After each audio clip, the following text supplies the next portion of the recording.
Hello everyone, welcome to my channel and today we are going to discuss about scopolamine. So what is that? It is a drug. It is an anti-motion sickness medication. So what is motion sickness? So it is a sickness induced by motion such as different kinds of traveling like sea travel, train travel or traveling through flight, traveling through car or other vehicles.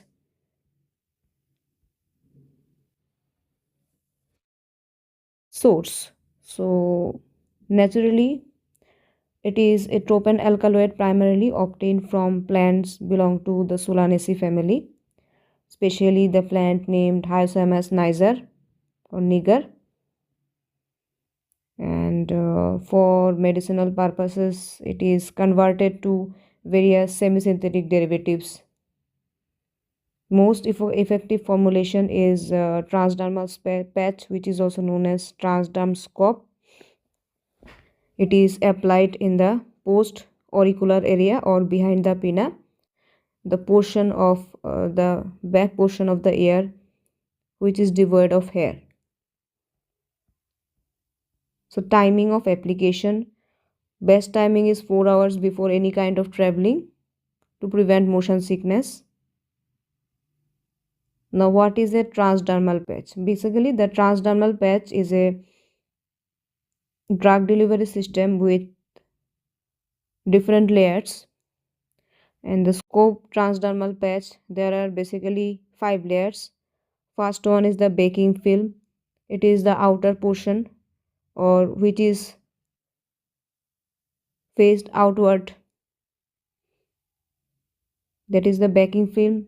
Next is the drug reservoir where the drug is incorporated. Next layer is rate controlling micropore membrane. So it consists of some substances which basically control the rate of drug delivery to the skin, making sure that the rate of drug delivery is less as compared to the slowest rate of absorption of the drug from the skin.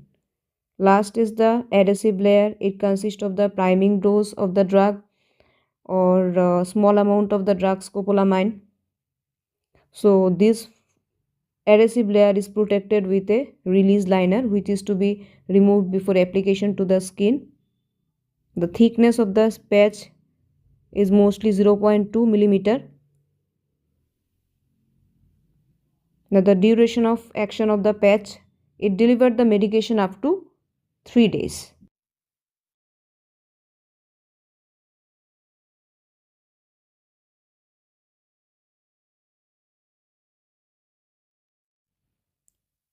So before knowing the mechanism of action of scopolamine, we should understand basically what is the underlying mechanism behind motion sickness.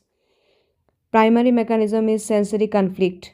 Now the brain receives conflicting signals from three main systems involved in sensing balance. These are vestibular system in the inner ear for sensing motion, changes in gravity, visual system that is the eyes moving or stationary, some object is moving or stationary to find out that proprioceptors which are present and these give information to brain about muscle positions, joints, pressure points on the body. So when conflicting signal is involved, these are also transmitted to the brain through these three sensing systems. Next is there is activation of brainstem and autonomic nervous system. So this disrupted signal or conflicting signal, it activates the brainstem nuclei including the area postrema and emetic centers, which causes provocation of nausea, vomiting reflexes.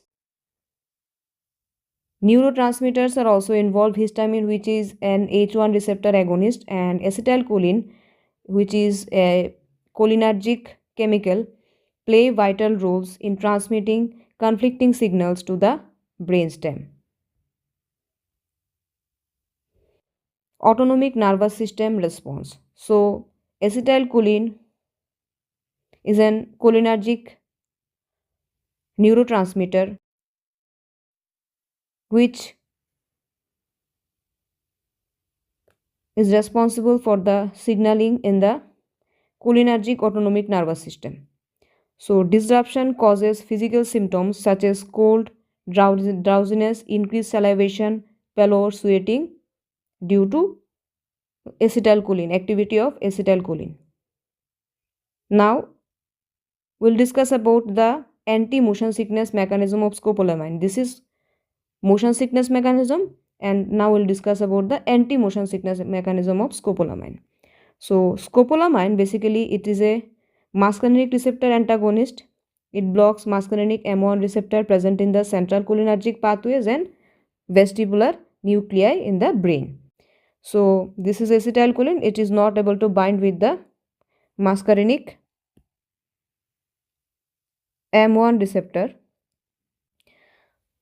due to the binding of the anticholinergic drug scopolamine, which basically inhibit the vestibular signaling of motion sickness pathway. So this causes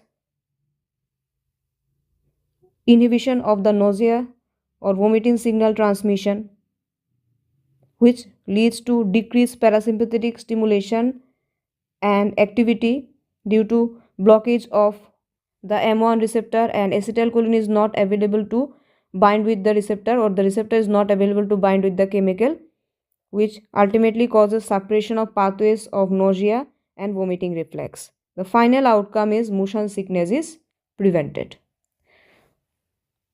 So here I will end my video, and this is about the motion sickness and anti-motion sickness activity of scopolamine. See you in my next video, and if you guys like my videos, please subscribe the channel. Thanks for watching.